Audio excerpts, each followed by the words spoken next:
What up? It's your boy, Karu, and I'm here today to talk about a game called Olli Olli World that I played on the PS5, but is available, I believe, on every platform.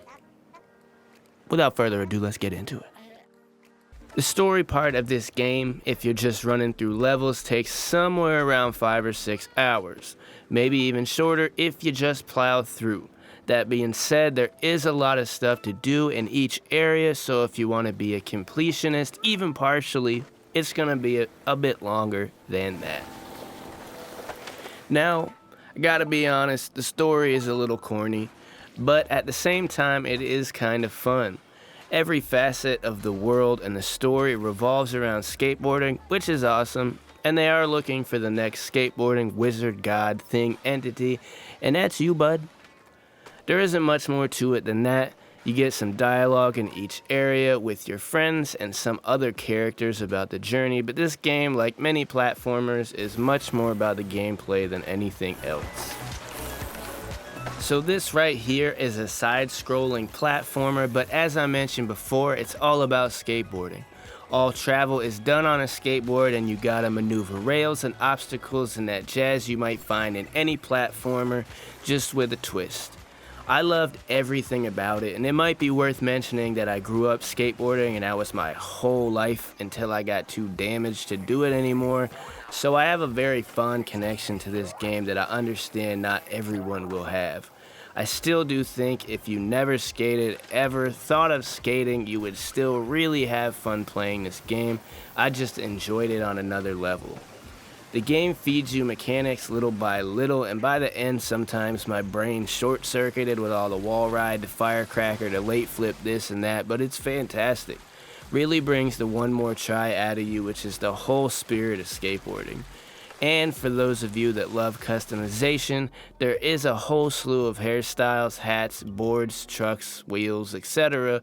for you to constantly be choosing from.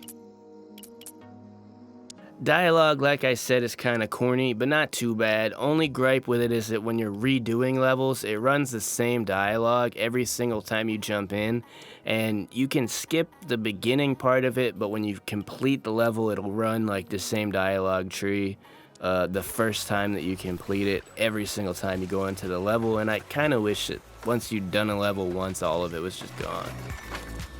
I think they did a really good job here with the controls. There's actually quite a hefty bag of tricks you can pull off, and with it all being one stick, I was pretty impressed. It felt really smooth to do all the basic and advanced tricks, and little by little they add more and more mechanics, like I said, which you can do all from the start. It just doesn't teach you some of that stuff until the end. But honestly, great job here, doing a lot with a little. I would have swapped out the no comply with nollie stuff, but that's just me.